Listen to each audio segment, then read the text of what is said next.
Hello, everybody, and welcome to Wrestling with Statistics, the only show that looks at the world of professional wrestling through the unique lens of stats and analytics. I am your host, Ryan Neitzey, back from sickness. I'm slowly dying over here at the compound in Atlanta, Georgia, but that's okay. Thank you, everybody. I'm finally back. But with me, as always, and who did a great job hosting last week in my absence, Craig Leask from Pro Wrestling Musings. Craig, how are you doing, my friend? I'm interested in your description of good job. I think I had this really good joke in my head. I was going to compare Mags to Chris Jericho and call him the man of 1,004 podcasts instead of holds. And then just kind of went, and here's Mags, the man of... You remember when Chris Jericho read his list of 1,004 holds and he was like, yes, like, yeah, haha, and he kind of laughed. And I think I then explained the joke at the end of the podcast. But yeah, I had this really good opening line in my head, got scared and worried, and then tripped over my words and did not go well. He was polite about it. Oh yeah, he was very polite about it. And of course, thank you, Mags, for coming on the show last week. Obviously he was the planned guest all along, and then I got sick, so it just turned into you and Mags. So thank you, Mags, for not only guesting but also sort of slightly kind of co-hosting in a way with Craig. Craig, no, I think you did a good job. I think for your first real-time hosting something, and you are co-hosting to an extent here as well, but I guess I'm the comptroller, I guess would be the phrase. I'm the one that's like steering the ship in a way. Okay, I totally knew what that meant. But then you having the, you holding the ship in your palm of your hand. Okay, I'm losing my metaphors here. So you're driving the ship and I'm the anchor. So I weigh the ship down. You're saying that doesn't sound very complimentary. I never said you're the anchor. You said that you're the anchor. If anything, I would say that I am the person driving the ship, but you're the person navigating the ship, like telling me where to go. Does that make sense? I don't think so, but let's move on. And what I was gonna say was, I think for your first time, especially like with the last minute change and stuff, I think you did a very good job. So don't worry about it. I think you did a very good job hosting last week. But yeah, we'll move on to save you from embarrassment. What are we talking this week, Craig? I almost hit my microphone. What are we talking this week? So we are continuing our Japanese wrestling experience. So last week we left off with Mags and I talking about who would win the New Japan Cup. Mags talked about how Evil could very well do it based on his use of foulings, and that kind of ended up being what happened. So if you're looking for somebody to blame, there's your guy. Let's shift the blame real quickly. Let's shift the blame. We're not going to look at that match because there's only so much Evil anybody can subject their ears to. So we're going to be looking at Dominion today and the three featured matches: Sho versus Shingo, the Golden Aces versus the Dangerous Tekkers. I don't know if the Dangerous Tekkers is their official name, but that seems to be what Zack Sabre Jr. Calls them. I wonder if he's still calling them that. Who knows? Because apparently he doesn't have an internet connection anymore. And the final match, of course, being Tetsuya Naito versus Evil. I believe they are officially called Dangerous Tekkers, because I think right before we get on, I think I saw a New Japan tweet that mentioned Dangerous Tekkers, and I was like, okay, then here we go. Okay. Cool. Especially I was going to say was that, like, the fact that we're talking about the Evil Naito match, there's really no point to talk about Evil Okada, because we already know the results. It's the same match, just one drags on for another 5 minutes. But I guess what we could say about that is, let's start there. Let's get out of the way, because like there's going to be more positive things to say about the other two matches. I guess that's fair. Well, sure, we can do that. First thing first, I want to ask though is, now that the New Japan Cup is over, looking at the start of New Japan Cup to the finish, not including Dominion, what were your thoughts about the New Japan Cup as a whole? Can't believe I called it so perfectly. Knew from the beginning that Evil was going to go over. Um, You had no. your brackets out. Um, You had your bracket out perfectly. You had 100% bracket. oh yeah.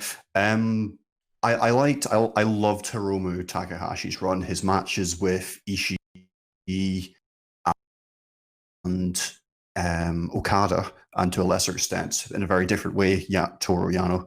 And they were fantastic. And the story, the kind of story of the kind of guy with no fear leveling up to the heavyweights worked really well for me. I don't know what your perspective was on him. Hiromu was amazing and continues to be amazing. I think Hiromu stepping up there was some, obviously there's the idea that like Hiromu beat three heavyweights. No, Yeah, two heavyweights.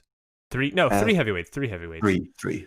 That goes to show something. Not just that, and we'll talk about it later. But now he has scheduled lined up a title shot against Evil. So he's in a way he's slowly proved himself, and now he lost out on the shot against Naito, but now he has a new thing with Evil. I think it works out perfectly in a way for him. He was a great job in this part.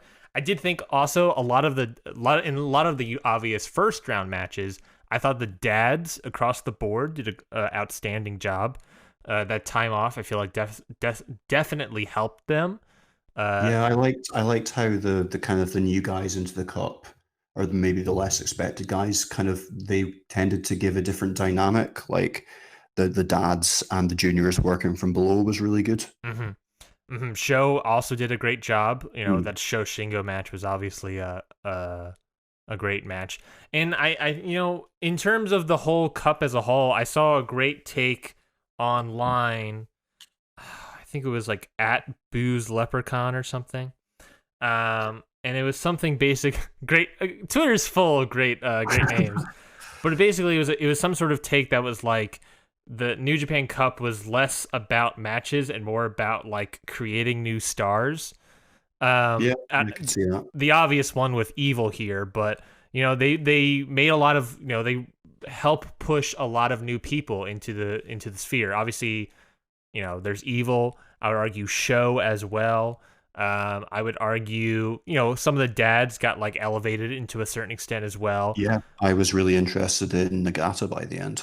I would say Hiromu, obviously already being elevated, pinning Liger in his last match, the current junior heavyweight champion. I would say he's gotten even more elevated.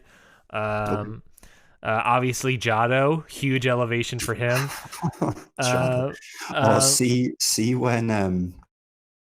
See when he came walking out.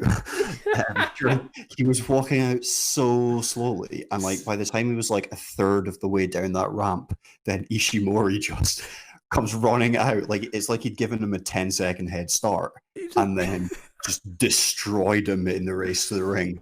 It was utterly ridiculous. It was like Jado was like the guy that was like Jado is just walking so slowly, 10-second head start, and then Ishimori just runs out like a kid Christmas Day morning, just running out to pick up all his presents. And I was like, man, Jado will get there eventually to get to his stuff. It's a contemporary take on, guy walks out really slowly, other guy attacks from behind, except this time he just attacked from the same way.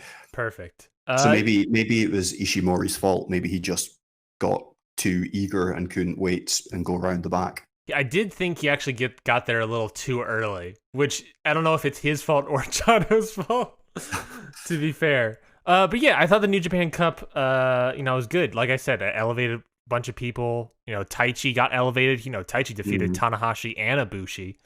Can't believe he defeated Ibushi. Still haven't gotten over that. Yeah. Yeah, I mean, I think the story of this year's New Japan Cup was more pushing guys, which, looking back on it, I think makes sense. I mean, seeing that you are a company that lost out, lost a lot of your talent, lost your Kentas, your Jay Whites, your, who else is in American?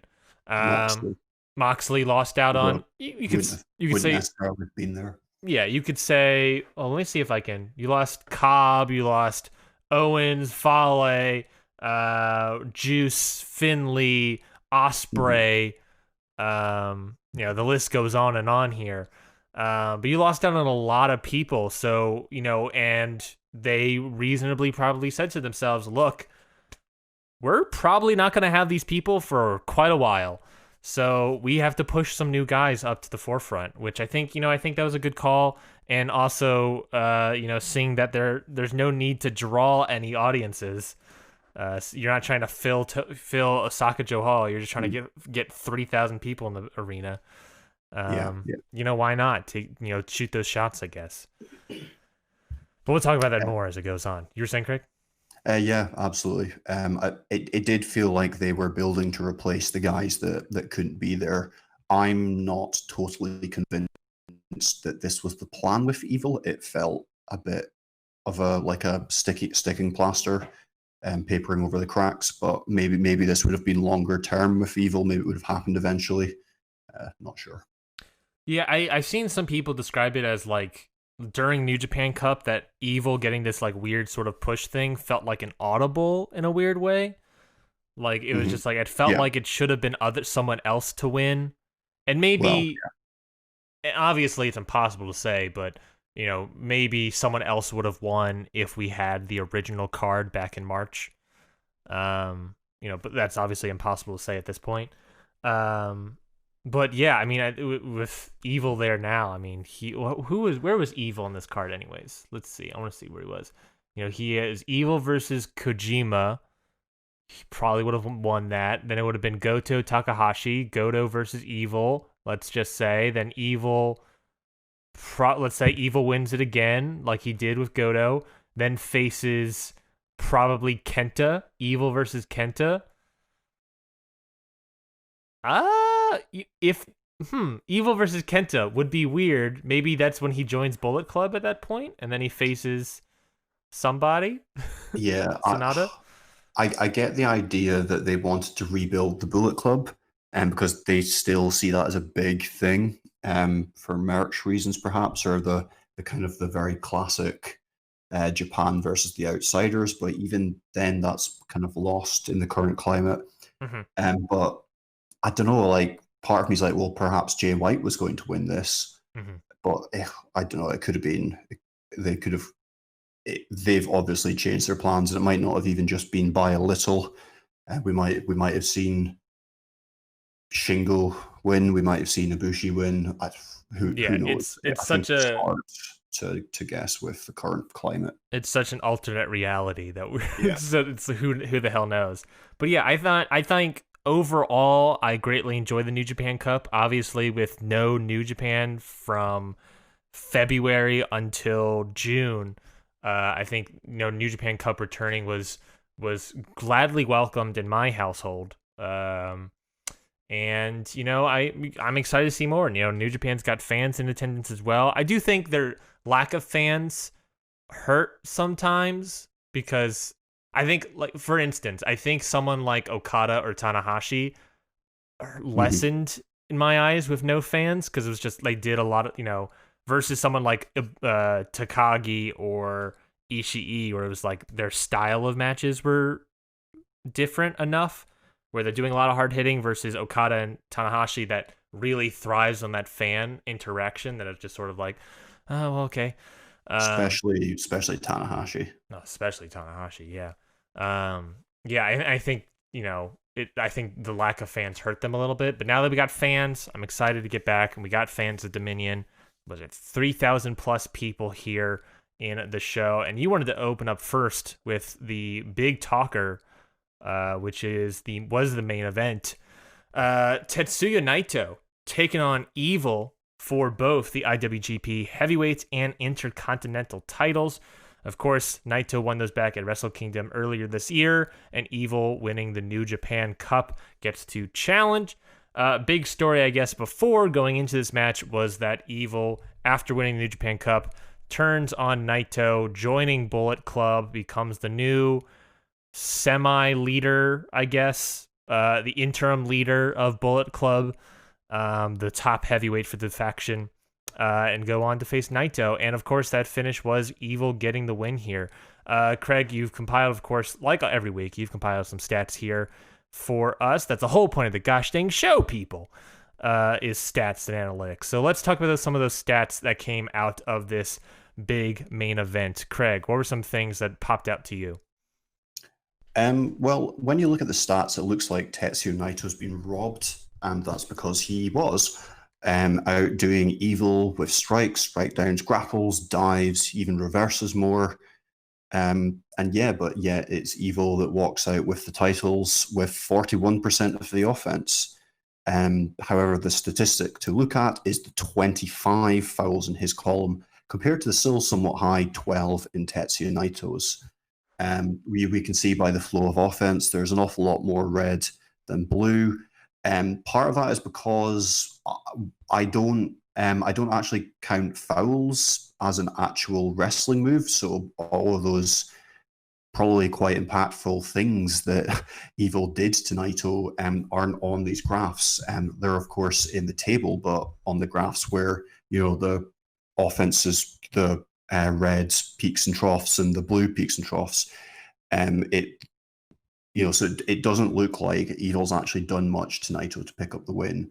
But I think when you're charting a wrestling match, it seems a bit convoluted to count fouls as like getting points for fouls doesn't make sense. So yeah, it doesn't. It's an odd graph to read. The flow of offense, again, we see Tetsuya Naito rising and falling. He wins, what's that, 1, 2, 3, 4, 5, 6 of the 5-minute periods with only two going to Evil. And again, that's because a lot of Evil's offense doesn't register on here because he's not doing wrestling moves. He's committing felonies, perhaps, to be blunt. And then moving along to the kind of the bar chart that compares the different types of offense against the other, we can see huge advantage for Evil in terms of submission usage and usage of fouls. And Tetsuya Naito is kind of taking the advantage for almost all of the other forms of offense in this match. I don't know what you read from much of that, Ryan. I mean, it also should be said, to be fair, that it's hard to track the stats for this match when a lot of Naito's offense taken is from Ishimori and Jado slowly walking to the ring. So Yes.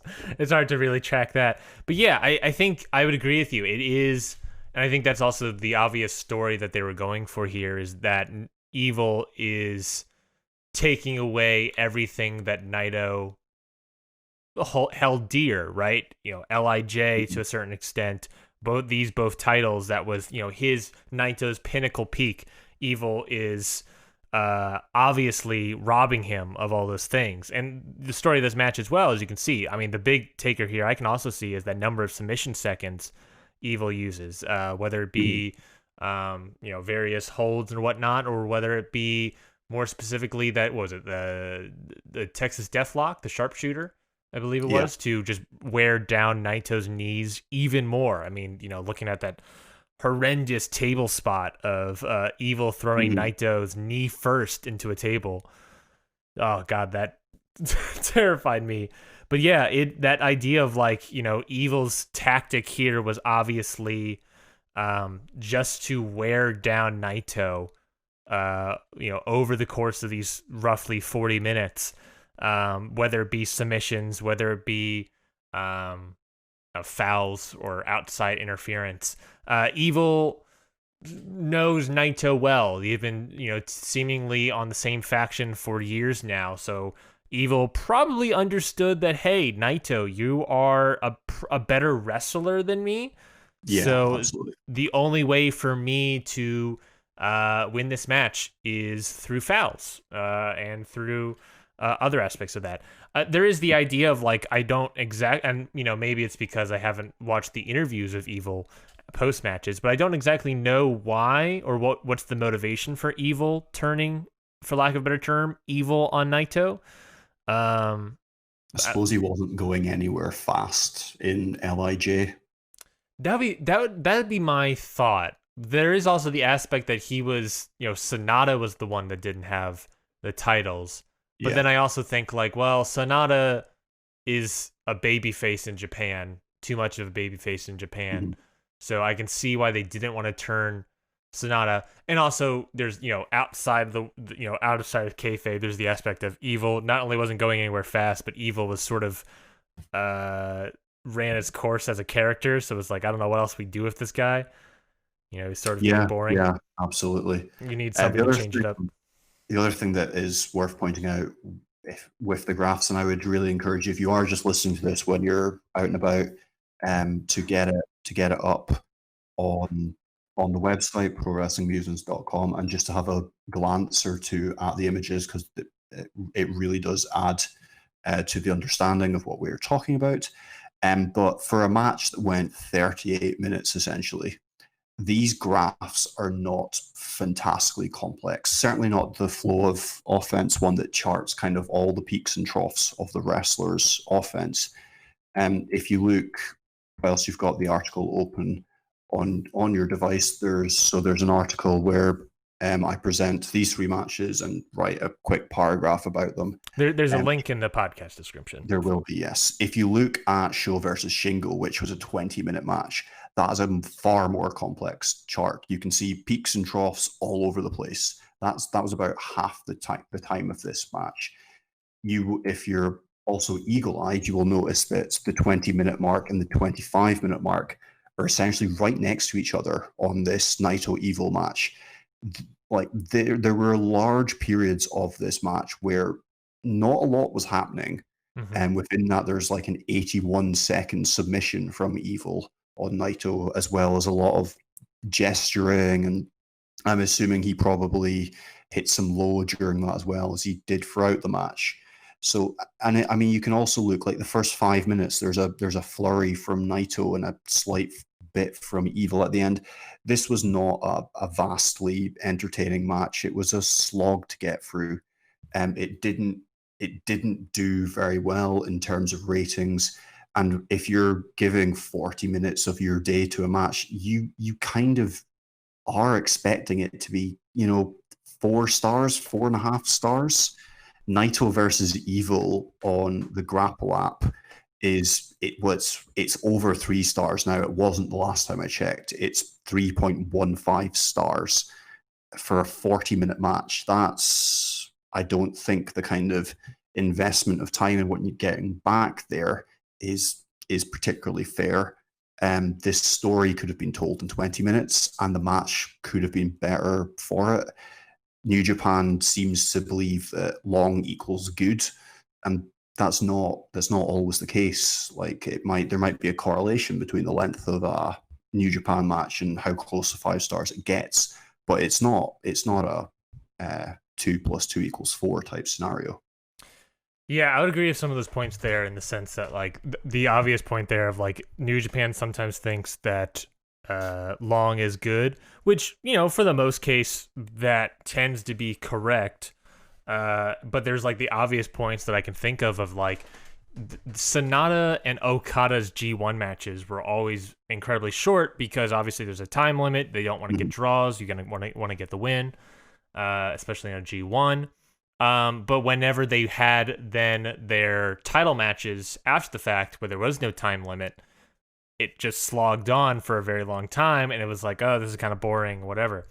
And to bring it back to this match, to just say that, but then also add, this match was a match that was centered completely around Evil, completely about Evil telling his story, getting heel heat, doing all these aspects. I think largely the reason why this match doesn't work, quite frankly, is the fact that, there was 3,000 people in attendance, but if you had a full crowd at New Japan Cup Final and a full crowd at Dominion, maybe there would have been something more booing, more whatever. I mean, there was booing in this match, but you also have to remember that like the crowd was in attendance was not supposed to be cheering or booing.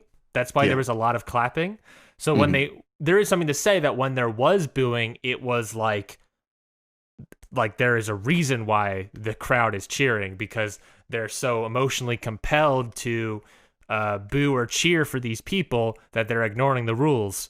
There's something to Hmm. say to that, but at the same time, you only there's a huge difference between 3,000 people booing and 10,000 plus people booing at Evil for the entire match, which I think that's the thing. It's like the match is supposed to garner heel heat, but when there's not a lot of crowd, especially the crowd that is there that isn't really supposed to be booing or cheering or whatever, it kind of hurts the whole match in general and makes it quiet, which then, in all of our wrestling brains, no reaction is not good. Hmm.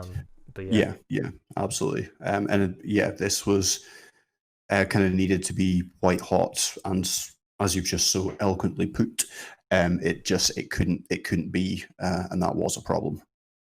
What did Naito like? Is it literally just Evil fouls getting the win here, or is there anything Naito could have done or was trying to do? Like, we talk about Evil's game plan and everything. Is there anything that Naito could have done differently to potentially win this match, or was it literally just Evil knew this man, Evil knew his weaknesses, and Evil was willing to do whatever and anything to just take from him?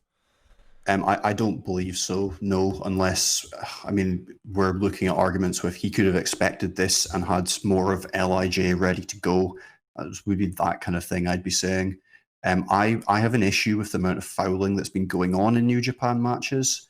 I know that like there's a lot of people saying, well, you're supposed to hate them for cheating and it's heel heat, but I do end up just kind of like rolling my eyes when referee Uno has when somebody's doing a hold they're not allowed to be doing. He does the 1 2 3, they break it.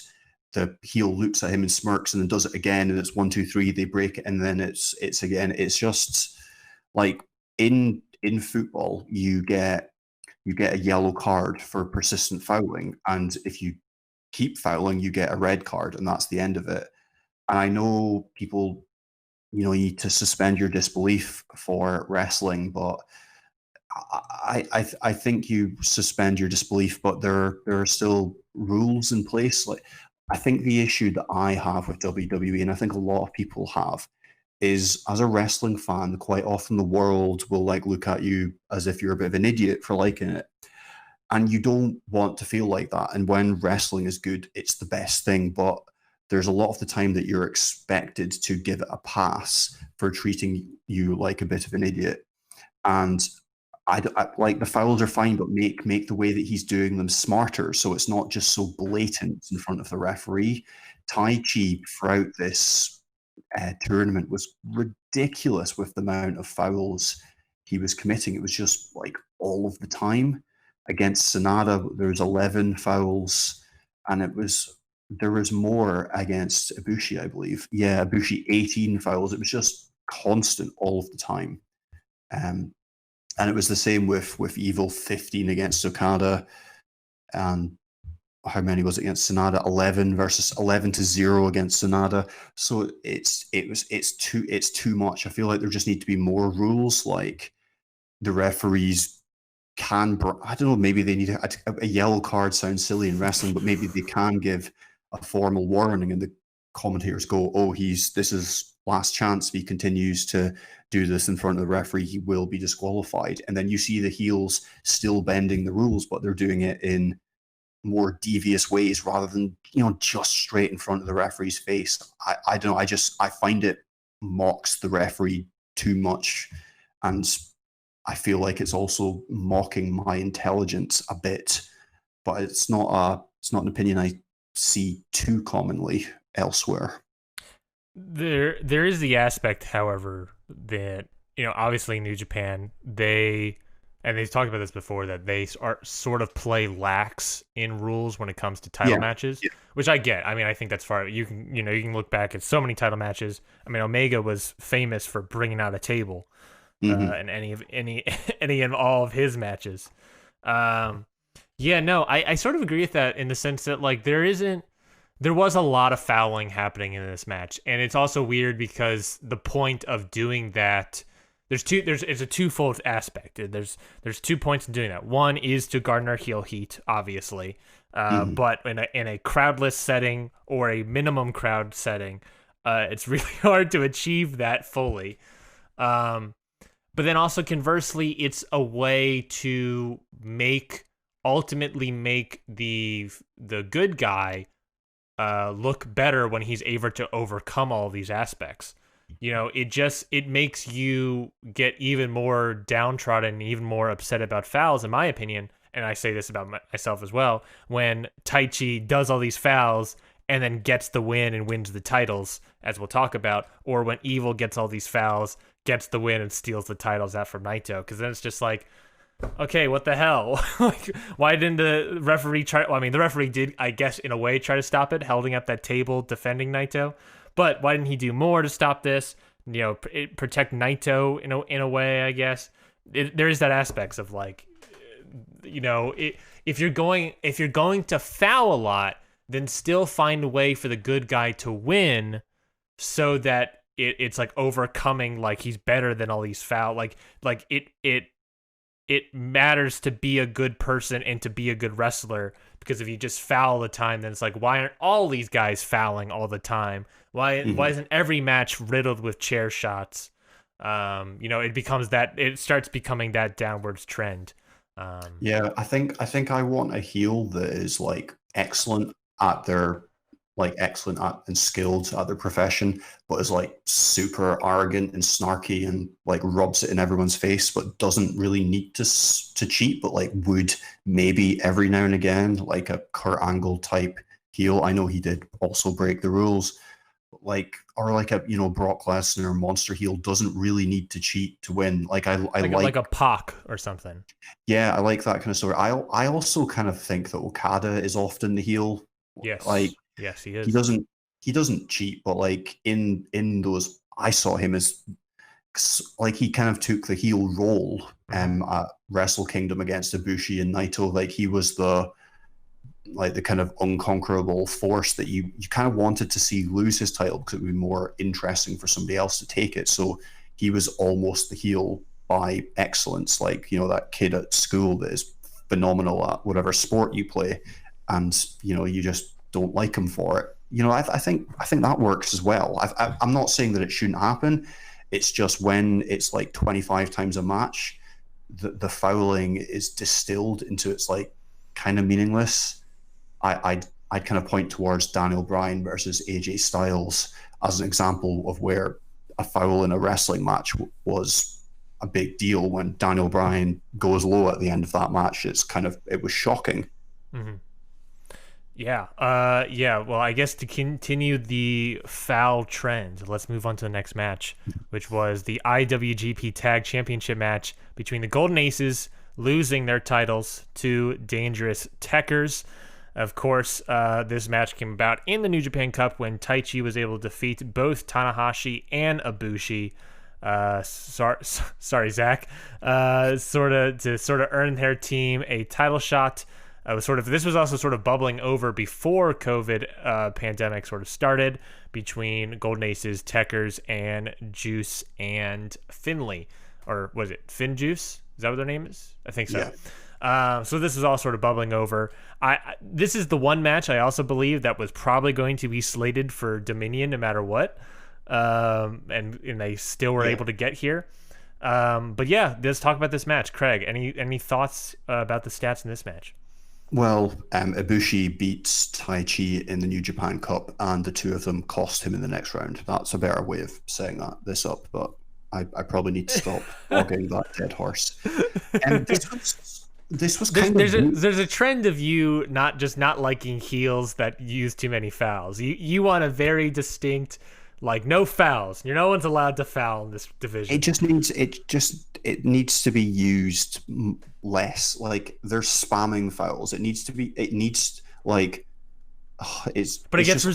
gets results. Well, it clearly does, but it's just annoying, and it's not very interesting, in my opinion. But anyways, the stats you were saying.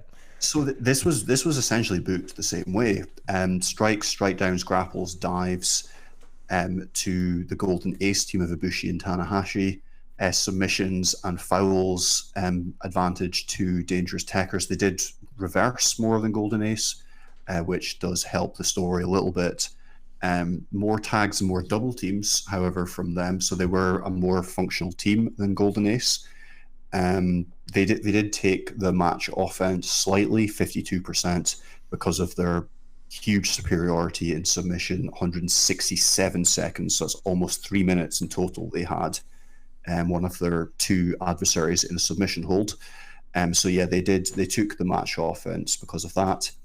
28-minute match. It was quite long. It did sag in bits, but there was enough going on here that it was interesting. And the thing that will jump out at the flow on the flow of offense tide changes chart is the extremeness of the final kind of 5 minutes, and how you can see that huge blue line shoot up as I think it was 8 dragon screws they hit on Tanahashi, which looked extra gnarly with Tanahashi being held with his hands behind his back. It made it look quite nasty, in fact. Mm-hmm. But yeah, exciting match. Dives from the faces like you'd like. Fouls from the heels. There's a bit of a story with the 5-minute period chart. Some up and downs from the Golden Ace team, whereas Dangerous Tekkers built their way into the match, presumably with more and more underhanded tactics. And again, a good showing off the difference between the two teams from the bar chart. Huge submission kind of burst from Dangerous Tekkers, but you can kind of see that big strikes advantage from Kota Ibushi and Hiroshi Tanahashi. Yeah, like you sort of alluded to at the beginning here, was that this match was very similar to the main event matchup as well. Of course, this match being the semi-main, so coming beforehand. It did sort of tell the same similar story about the Golden Aces are ultimately better wrestlers, but the Dangerous Tekkers are willing to be much more violent when necessary. Not to say that they aren't good wrestlers. I mean, obviously, Sabre Jr. is an astounding wrestler. But they are willing, being part of Suzuki-gun, are willing to be more violent than their opponents, which is what eventually gets them the win here. Obviously, in that last couple minutes with Taichi knocking Ibushi out with those iron fists, and then just the two of them, Taichi and Zack Sabre Jr., just utterly dismantling Tanahashi's legs here. I did think, if it is the same story, I think this match told the story in a better way than Evil. And like you said, with Evil and Naito being too long, this match being 9 minutes less, I think it told the same story a little bit better and a little bit more efficiently. Looking at the stats, it seems odd to describe 28-43 match as being significantly shorter than something else and being all the better for it. That's fair. That is true, and that is fair. But I guess in comparison, it's at least shorter. I absolutely agree with your statement. I suppose it's more of a comment on how long the other match was. That is true. Yeah, I mean, looking at the stats, obviously the big number here is, that talking about that wearing down of the aces, that submissions, just racking in 167 submissions, while Ibushi and Tanahashi have straight up 0. There's the aspects of double team maneuvers, just 10. I imagine many of those, in a way, coming in the last couple minutes. Yeah.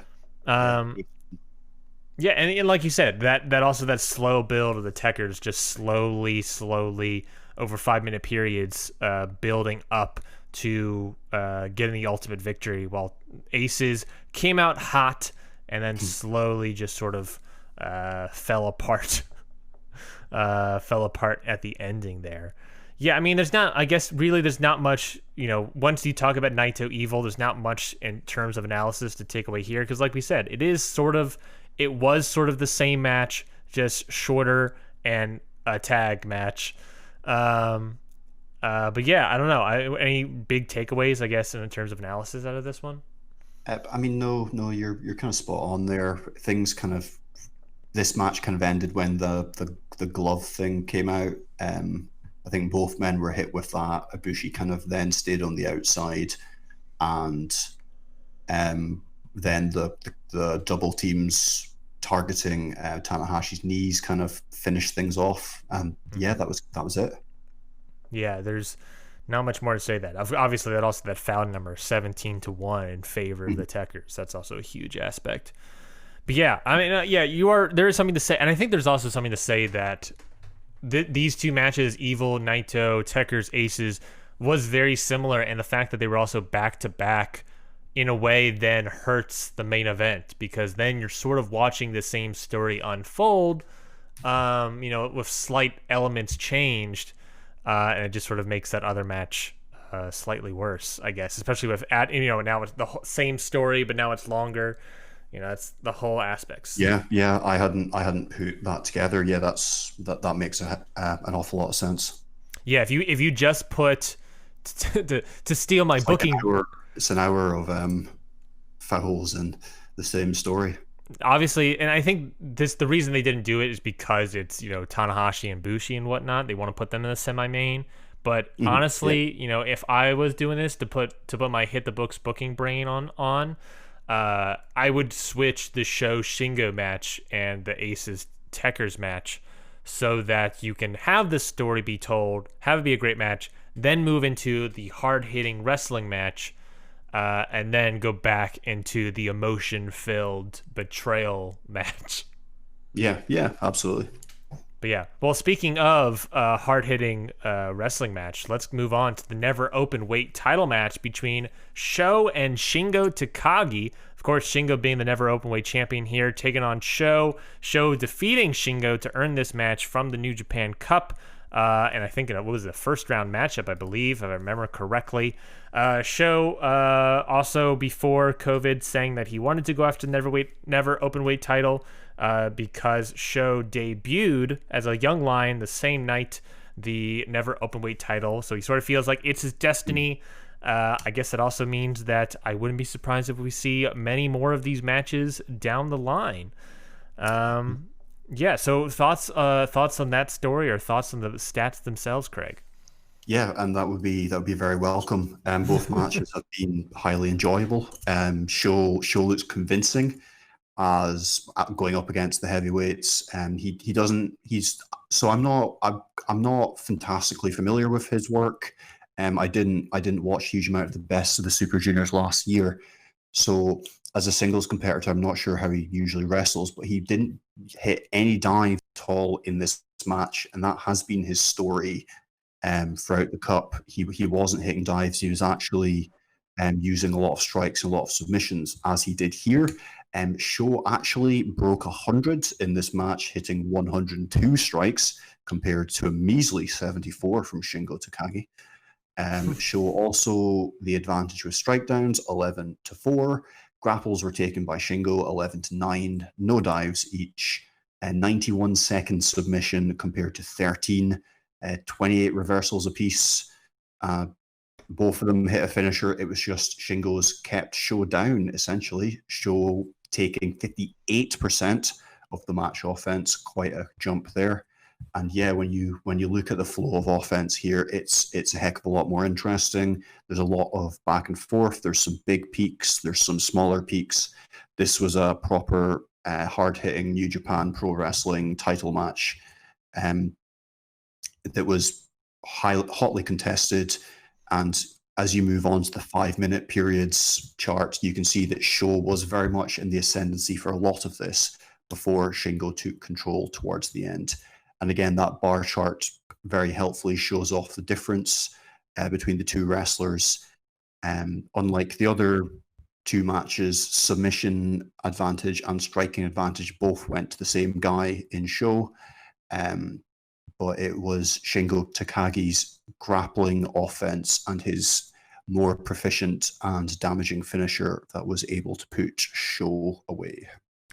Yeah, in my sort of analysis of this match, the first thought I had was comparing it to their previous encounter in the New Japan Cup, um, which compared to that New Japan Cup match, which those stats are, I believe that picture, if you're looking for it, is probably also on Pro Wrestling Musings somewhere. It's definitely And something. so on Pro Wrestling Musings, there's a special New Japan Cup page which has all of the matches. I haven't added the final yet, but it's got every other match, like all the rounds. It was my big project that I wanted to put together, so you can relive all the rounds. There you will find Shingo Takagi versus Sho from the first round. And the stats are very similar. The numbers are just smaller. So Sho takes the strike advantage, 73 to 68, for example. Submissions 44 seconds to 9 seconds. So the match was very similar. The difference was that Sho was able to hit that new finisher of his twice, and Shingo never managed to hit a finisher at all. That is very true. And this in the never open weight title match at Dominion, they each got a finisher each. And that is definitely something to talk about. I mean, there's also the show's strike down rate is a little bit higher in Dominion, and his reversal rate is way higher at Dominion. But yeah, besides that, the numbers are very similar.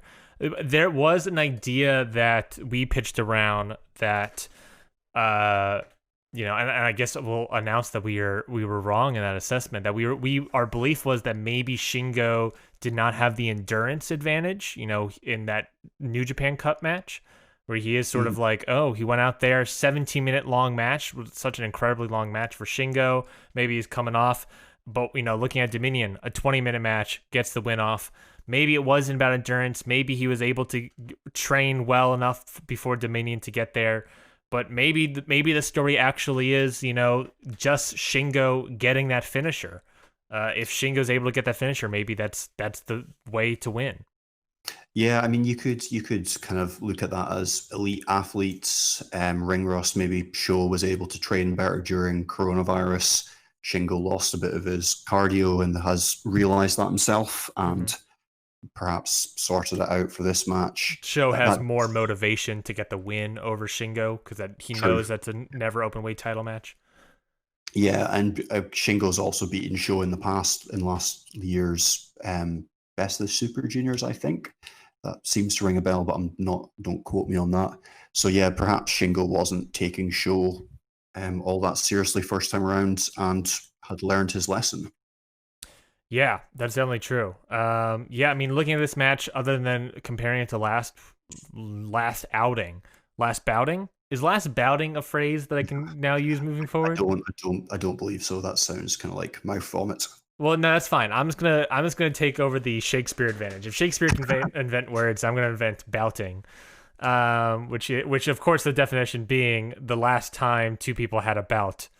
Yeah, looking at this one, yeah, I mean the idea of that Sho has advantage over the, you know, in that flow of offense. He has the overall advantage the entire match, but then Shingo's able to get it all back right at the very end here.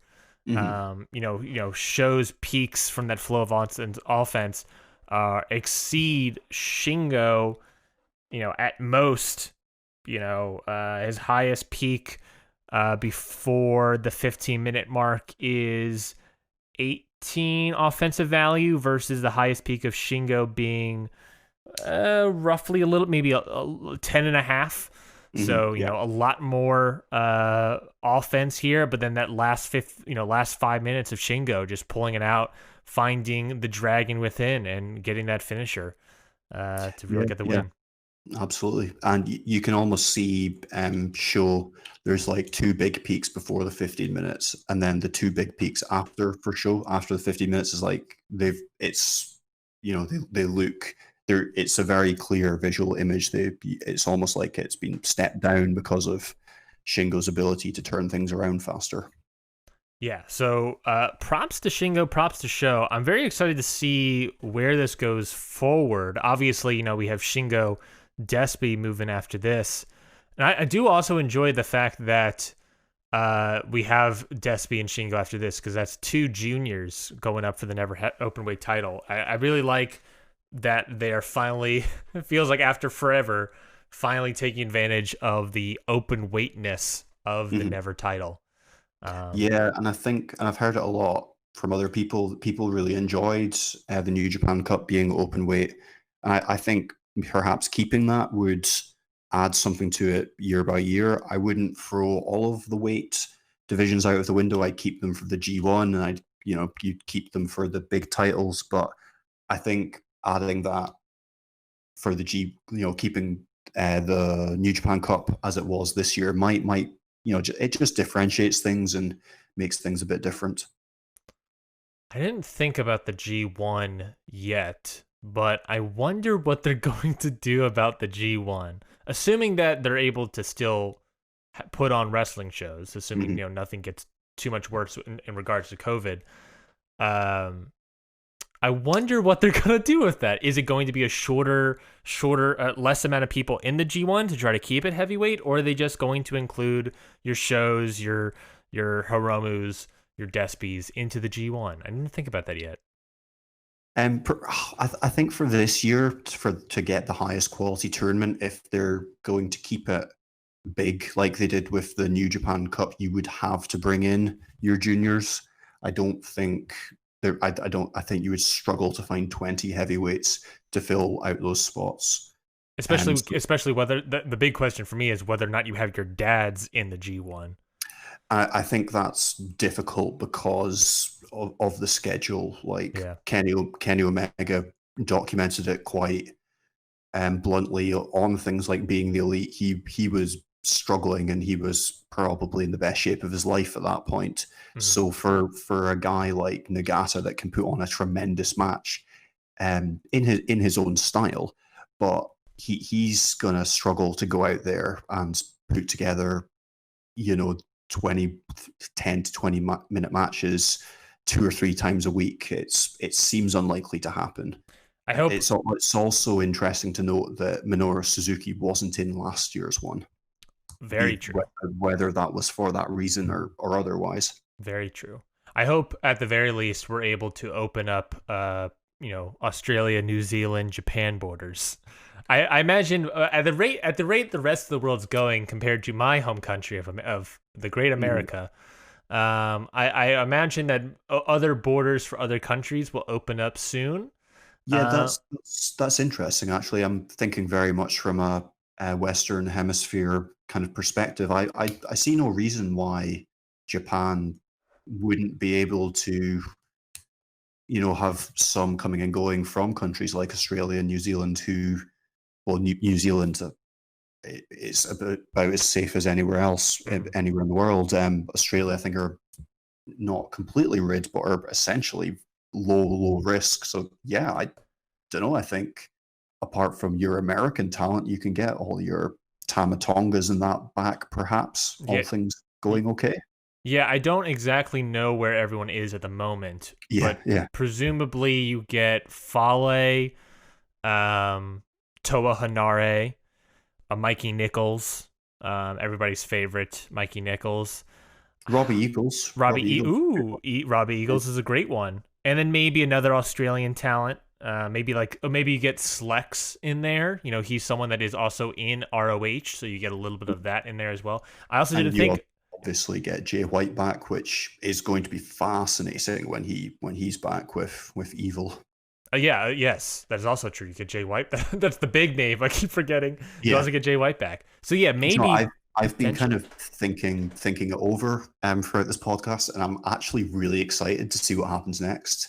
After kind of dumping all over the decision making to put Evil as champion, it's fascinating to see what the dynamic in the Bullet Club is going to be. It's really interesting to see who's going to be challenging him, and it's very, very difficult to see who will be taking that belt from him. Like the next champion isn't very clear in the slightest. Exactly. Yeah, there is the aspects of when you able to have this sort of shock moment. It is very shocking, and obviously it's going to upset a lot of people. But like you said, you start thinking about where do we go from here? What do we do from here? And I think that's very exciting. Speaking of where we go from here, there was just the recent announcement. We'll just quickly talk about it. There's obviously New Japan Road coming down the line, but that's not a huge card. What the huge card is Sengeku Lord in Nagoya. It's going to be July 25th, 2020. There's a bunch of matches on here that look very exciting to me. Of course, we got the return of Yoshihashi, which I think is a huge talking point as well. Of course, we got a bunch of 5-minute matches, but the top 3 matches that I just want to quickly talk about with you, Craig, is a special singles match between Okada and Yujiro Takahashi. There's also another never openweight title match between Shingo and Despy.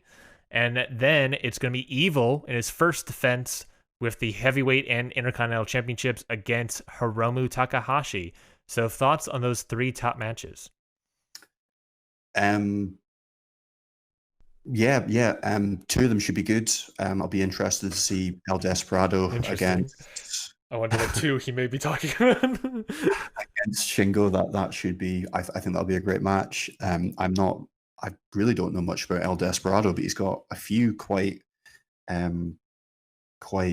enthusiastic fans on Twitter, which is interesting. So that'll be a good match. Evil versus Hiromu Takahashi should be great for Takahashi's involvement alone. Okada hasn't done great things recently against lesser wrestlers that you might hope he could help level up. Like his match with Evil wasn't good. His match with Taichi earlier on this year wasn't the best. He's getting a bit of negative feedback, people going as far to suggest that we've seen the best of him. I'm not as hard as that on Okada. I think he'll be back when the right opponent or the right story, the right motivation is there. He's still fairly young for a wrestler. But yeah, I don't think him versus Yujiro Takahashi really jumps out as being one to look forward to. I think that's just a match to sort of build. Okada's coming off of a New Japan Cup loss. I feel like that's just a match to sort of like, well, one, elevate Takahashi a bit to be able to have a single match against Okada, and hopefully Takahashi can, gets that tap on the shoulder and goes out there and kills it. But you're right, Okada, Takahashi is, how old is Yujiro Takahashi? I'm gonna look that up real quick. He's around Naito's age. Weren't they in a tag team together? Yes, they were. Takahashi is 36 or something. 39. Oh wow, okay. Yeah. Yeah, it's very odd. Like last year in the G1, it seemed like a few guys got a tap on the shoulder. Like Taichi was better than people expected. Archer was excellent. But I don't know, it's a weird landscape, and I suppose the obvious caveat is they're doing well for a wrestling company dealing with COVID, as most of them are. So we'll see, and hopefully we get some perhaps more exciting talent back soon. Yes. I would not be surprised. I think I saw, was it Australia or New Zealand? I think I saw that one of those countries have announced yet again that they're COVID free. So it's New Zealand today. Okay, so I wonder. They got COVID free, and then 2 British people went there for a funeral, left behind COVID. So yeah. And then I think I saw that that's all over, so they're all good again. I wonder if when is the G1 supposed to be starting? Some people were asking if it had been announced at Dominion, and it wasn't. So I don't think people know. Yeah, I imagine the company doesn't quite know. Yeah. Obviously, it was supposed to be. I would guess the point that you brought up about talent and wondering, they're probably waiting for that to become a bit clearer. I would guess it kind of maybe, they're thinking about, do we need can we get Tama Tonga? Will Jay White be back? That kind of thing, I would guess. Is currently scheduled to take place between the September 19th and October 18th. Mm-hmm. Okay. So I think don't they tend to announce it more formally and give dates and stuff generally? Yeah. They announced that block obviously because of, originally it was supposed to be the Summer Olympics were taking up that spot. I imagine we'll get the dates. I mean, I wouldn't be surprised. I wouldn't be surprised. I mean, they have a lot of other stuff. They have a lot of stuff between now and September. Not only in the New Japan's world, we obviously have Summer Struggle coming up as well, but there's also the aspect of, who knows what's going to happen between now, July, and September. So I imagine we'll get more news about that after Summer Struggle 2020, maybe on the final night of whatever this sort of show block is supposed to be. So I guess we'll see moving forward, but we know that's coming down the line. Do you want to talk about, what time is it? Yeah, let's talk real quickly. Let's talk about power rankings real quickly. Let me. My brain just exploded because I was just looking at too many tabs. This is all cut out. Let's talk about power rankings real quickly. Craig, on your website, you put a little thing of power rankings, and you wanted to talk about it. Talk about that work a little bit. What are some things you wanted to talk about? Yeah, so I've done power rankings, trying to keep the idea of power rankings like they're kind of used in sport, in so much that it's kind of the people kind of wielding the power at that time, wielding the influence perhaps. So it's not really about just wins and losses, it's about wins and losses and people's kind of which opportunities they could grab, or kind of their past prestige tends to add to it as well. That being said, it is undoubtedly Evil on top. Naito, I've got coming in second. A lot of that because of how historic his win was in January, although that does feel somewhat tarnished already. Okada coming in third, not because of form. His 2020 has been up and down, but more because of like who is the immediate threat to Evil, who can realistically take that title from him. It was, it's kind of apart from that 2019 period where he was having his breakdown. Okada's, you're going to struggle to keep him down these rankings. Coming then, Hiromu Takahashi, he's in form, he's wowing people, he's a champion, and we've got him in fourth. And since these rankings were put up, he is in fact getting a title match. So you could almost argue he could be number two, but four for now. Kota Ibushi coming in at number 5. This is my pick that might get some negative feedback, but again, I'm arguing that a lot of spots have now opened up in New Japan. The landscape is in turmoil. Kota Ibushi is a guy that had a tremendous 2019, was hit into the stratosphere alongside Naito, Tanahashi, Okada. He is a guy that Evil needs to be worried about.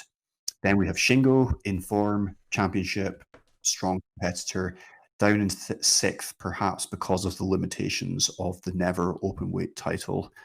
And number 7 is a man that would be higher if it wasn't for COVID, Jon Moxley, rarely beaten in New Japan, strong US champion with the US expansion. He should be a big force, but he's not there. Taichi, number 8, big push recently, just won a title, has had some big wins, did excellent work in the New Japan Cup. His tag team partner just below in 9th, ZSJ, picking up the gold, has had a good 2020 despite losing his British heavyweight belt. And number 10 is the head of New Japan's kind of number 1 stable at the moment, Jay White of the Bullet Club in number 10. Comments, thoughts, critical barbs? Just the real what I wanted to say is talking about who is it? Naito. Looking at Sengeku Lord back at that thing, Naito is in the 3rd match out of 7 matches. Yeah, I've seen that. I did do this yesterday. And it looks like they're going to cool him off for a bit, which I don't think makes sense, but that does seem to be the New Japan way. You lose the title, you get cooled off for a bit. So yeah, you arguably Takahashi should be 2nd, Naito perhaps in 4th. I wonder if Naito was always going to lose his title at Dominion. Just if COVID wasn't happening, he would have had defenses along the way, and it would have been like, okay, that's 6-month reign. That's not great, but it's fine. Yeah, I think that's a distinct possibility. Also, I don't know about you, but in the back of my head, I just keep thinking about realistically speaking, I don't know if he would have been involved in any capacity, but I wonder if Jericho would have been involved at Dominion in any way. I don't know if they would put the title on him, I don't but maybe. know. I don't know. Maybe I don't know what could have happened, but I was just thinking that like, well, he's been at Dominion and Wrestle Kingdom for the past couple of years. Mm, I maybe. wonder if he, like, what if he instead of Dick Togo, it's supposed to be Jericho? Uh, that'd be Oh, wild. I thought he was like winning the title, Oh which no, could have been interesting. no. I was thinking. So I did tell you beforehand that I was like, I can see why Kota Ibushi could be a little bit upsetting, Mm, but you did bring up a great point that like these are people that could be challenging potentially for Evil. There is something to say that Naito's seemingly getting cooled off. Okada is distracted by Bullet Club nonsense. mm. Kota Ibushi just lost his tag titles. Yeah, yeah, yeah. There's, I don't think, yeah, I absolutely get your point, and it's a really poignant one to make. I think in the terms of power rankings, I suppose if this was like ranking guys that are big or could be about to become big, do you know what I mean? Yeah, Then no, Kota Ibushi, you could be shoving him in third or something. what I'm trying to say is that there is an argument to be made that Kota Ibushi is high here because Kota, despite losing his tag titles, Mhm. may be the next big challenger for Evil with everyone else being distracted. Yeah, I really like Kota Ibushi, and I find him really exciting in the ring, and I love when he snaps, and I find that unique. It's like a heel that's really, really not a heel. It's weird. Um, I would love to see him take the belt off Evil. I really, really want him to get his shot up at the top. Yeah, I'm very intrigued to what could happen here. I'm also thinking about now about future bookings of New Japan. What do you think is going to happen? How are we going to get out of this heavyweight intercontinental stuff? Are we going to just combine them straight up and unionize? Yeah, that's not the phrase. These two titles, or are we going to find a way to split them up yet again? New Japan is very dependent on titles to book matches. So it seems What are you talking about? strange. We got Okada, Yujiro Takahashi. That's a dream match waiting to happen, Yeah. Craig. But whenever they have one-on-one matches, they even call them special singles matches. Yeah. So, so it seems unlikely that they're going to get rid of it, but it does seem difficult to now split them. And it does have a feeling of are they about to do away with the Intercontinental title, which was originally made to kind of bring in the American wrestlers. So MVP, I believe, was the first man to win it. I Correct. don't know if he won it in America. He might He have. I'm did. not sure. He He did. did. Okay. And it was in a So one of the first America shows that New Japan did, I okay. believe. So I wonder if the US Championship has become the will now be the, I don't know, like the Intercontinental title was essentially brought in to be what the US Championship is now, but then essentially Nakamura took it and made it something else. It was almost like his protest belts, like I should be in the main events. Look at these matches. Um, but I don't know. I don't know. I don't like the idea of it disappearing from New Japan because I like the ability to have two big title matches. I like the ability to do um, what was it, Okada versus whoever, and then Naito versus White or whatever it's been. I do like that in New Japan, but Mhm. a lot of people do argue that it diminishes the main belt. I would also suggest that you can replace the Intercontinental Championship match at a big event with a number one contendership match. I think that can work too. Yeah. I'm really interested to see what they have moving forward. Who do you think will win the G1? Assuming we're not adding any more people, unless that is someone you think like Jay White is going to do it. But And who what in the interest of your opinion, and what would you do you think they're going to be split, the two belts? Do they keep both? What I think they're I think they're I think they're keeping the belts together so that they can bring up other title belts. There's an idea saying that like, well, I mean, the fact that now the tag titles are kind of important or trying to become more important slowly but surely. The never open weight title is getting a lot of love. The fact that the U.S. title is essentially on ice is also something to say that like they can focus on other things. I know it's just the way that they incorporate the Rev Pro title quite regularly suggests that they really do base things around you know what I mean, like the title belt. Yes. Yeah. If I think, there's also something to say that they have been purposefully cooling off the IC title since Jericho won it. I remember reading a story, something about how that was something on purpose, that they want to cool off the IC title belt. And then, they have Jericho win it. Jericho's gone for however long, come back every once in a while, but then he eventually loses it. It's in the mix a little bit. Then it becomes joined up with the heavyweight title. So it's basically being cooled off yet again, which, COVID be damned. They're going to continue putting it together. I do think if you are going to do something, if you're ever going to split it up, maybe 2 matches at Wrestle Kingdom might happen yet again. Maybe there's something in saying, I think the only way I can consciously think of a way to break it up is the winner of the G1 challenges for the heavyweight title. But also at the same time, why would you not challenge for both? Unless there's a clause in that G1 thing about being like, you can only challenge for one title. They can just say that's what's going to happen. I think. Yeah, I like that. And then the champion defends Intercontinental title, wins, but then loses the heavyweight. That makes storyline sense. Mm-hmm. Yeah. Who do you think will win the G1? Assume, let's say moving on to take on both belts or just the one. Who's your current pick at this very moment, right after New Japan Cup and Dominion? Who do you think? It's really, really hard because a lot of wrestlers have kind of ruined wrestling a bit by outing themselves as foul beings. So it's not funny. I shouldn't laugh about that, but yeah, it's like my answer to this would have been very simple.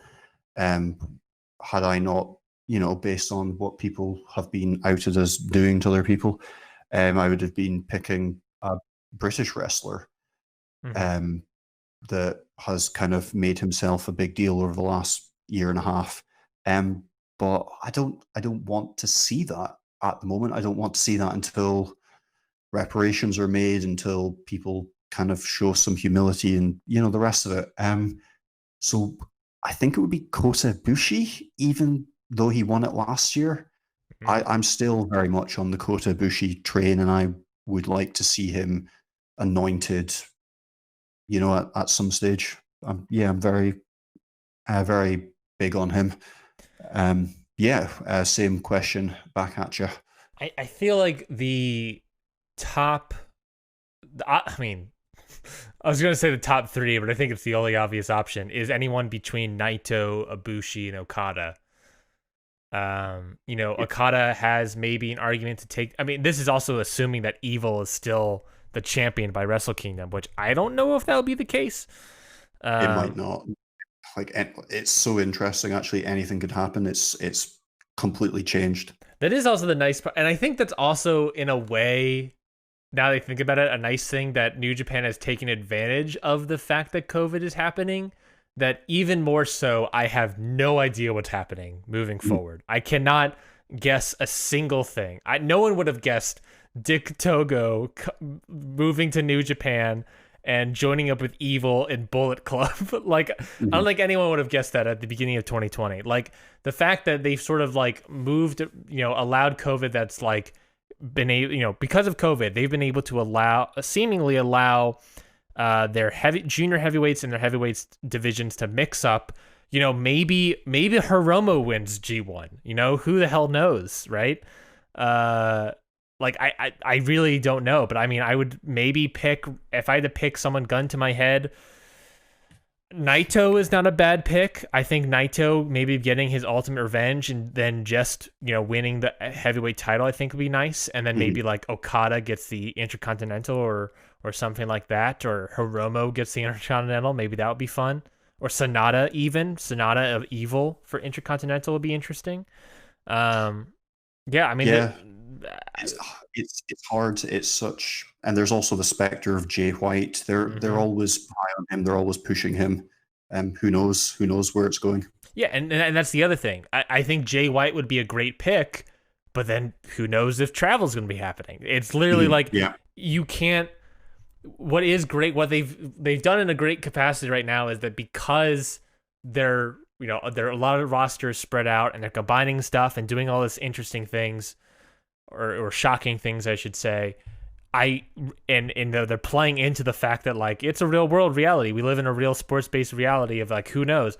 Because of COVID, I can't future book anything in this promotion. WWE and AEW are its own thing, but here it's like anything could change in the next month. I have no clue.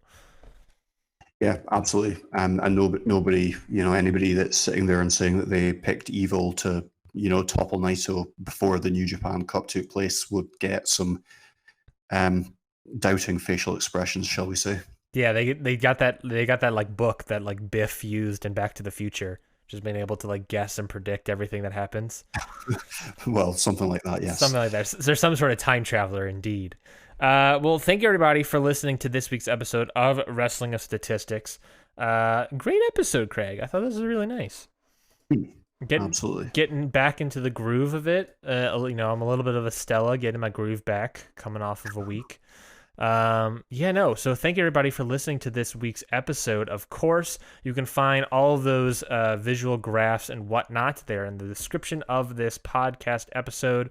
But along with that, you can either or next time, or also, re-listen to the podcast, go over to our YouTube channel, Hit the Books Pod, and you can watch the visuals of it as you're listening. So it's a good way to also take advantage of that. Of course, go to ProWrestlingMusings.com to get the visuals themselves, and along with along with many other articles written by many other people. You're getting a lot more people on board over at Pro Wrestling Musings, Greg. Yeah, absolutely. So there's been a flurry of activity over the last week. I did some coverage of Dominion. There's the Dominion stuff laid out nicely for you to read fairly easily. I don't tend to write. I'm not the biggest fan of writing. That sounds like really like what a child at school says. I don't like writing. But I think I'll write at it, but it doesn't like flow the same way that other things do. So I've done a quick kind of wee bit of writing with each of those graphics. Then the power rankings I've done myself. I think those are quite good. But debuting this week, Griff from GA Sports is an actual journalist who wanted to do some nerdy stuff, in his own words. So he's written an AEW power rankings post Fyter Fest. This is going to be a weekly rankings that will probably come out at the weekend. Really, really high quality piece of work. Needs to get a few more views. People tend to access the site via things that I post on Twitter. So it tends to be hit and miss what actually gets the traffic. But Griff's piece on AEW Power Rankings is a really good piece of work. It is the AEW Power Rankings as they perhaps should be. The rankings that he's put together is not that different from the ones that AEW produce themselves. However, he has written a piece for every pick. So it's not just, here's the rankings. Why? Because we say so. It's here's the rankings and here's what I think. And he's very kindly folded in the rankings and the statistics. So for example, we've got things like MJF is top, blah, blah, blah. And he has said that his 27% reversal rate shows terrific match control and brings a very unique style to the squared circle. So it's good writing. It's AEW's power rankings. What's not to like? Yeah, so definitely go. I'm sorry, I've got that in my head because it's been done today. Also, the excellence of procrastination. Dan from Twitter, you'll know him as Excellent Procrastination on Twitter. He's done. He has done the best friends versus. Nope. Yes, no. What's he done? He's done the best friends versus Kenny Page from Fyter Fest 1, alongside all the match stats from that. So it's, wrestling writing, a review of a wrestling match with the stats. And Nathan Byrne has done the same thing for Sasha Banks versus Bayley. and I'm hoping to have a couple more matches from each of them going up very, very soon. So yeah, check out those pieces. They're very worth your time, and they don't take too long. So yeah, absolutely go for that. Yes, go to prowrestlingmusings.com to check out all of those articles and many more coming down the line. Of course, you can also follow Craig at PW Musings, or conversely, for more controversial takes, at Craig PW Musings. Right? Hold on. Right? No. Yes. The same thing. Just slap my first name in front of the other one. Very simple. Very simple. At PW Musings. Simple, good. Very simple, very good. At Craig PW Musings or at PW Musings. You can also follow me at Hit the Books Pod on Twitter. And of course, if you subscribe to this podcast, because why won't you? We'll be back next week for even more wrestling statistics. I don't exactly know. We didn't talk about Craig. I don't exactly know what we may be talking about next week. Maybe Fight for the Fallen will probably be on the table. I think I'll be back to more AEW. That'll be the kind of talk of the town next week. Hey, or we can delay another day and talk about Extreme Rules, the horror show, baby. Nothing. Not even anything. Not even anything. That's fair. So yeah, subscribe to this podcast feed. You'll get even more wrestling statistics along with our other brother sister show, Hit the Books, as well, every Friday, where me and co-host Mikey fancy book our own version of WWE's main roster, both Raw and SmackDown. Doing it for 2 years straight, Craig. So a lot of fantasy booking. So I'm not any sort of actual fantasy booker, but I've been basically booking wrestling for the past 2 years in my own way. So you can also go check that out every Friday as well on the same podcast feed that you're listening to, or YouTube channel that you're viewing. So with all that out of the way, all those plugs, the bag is closed. We'll throw that out of here. Thank you everybody so much again for listening to this week's episode of Wrestling of Statistics. We'll be back yet again next week. Until then, have a good one. Goodbye.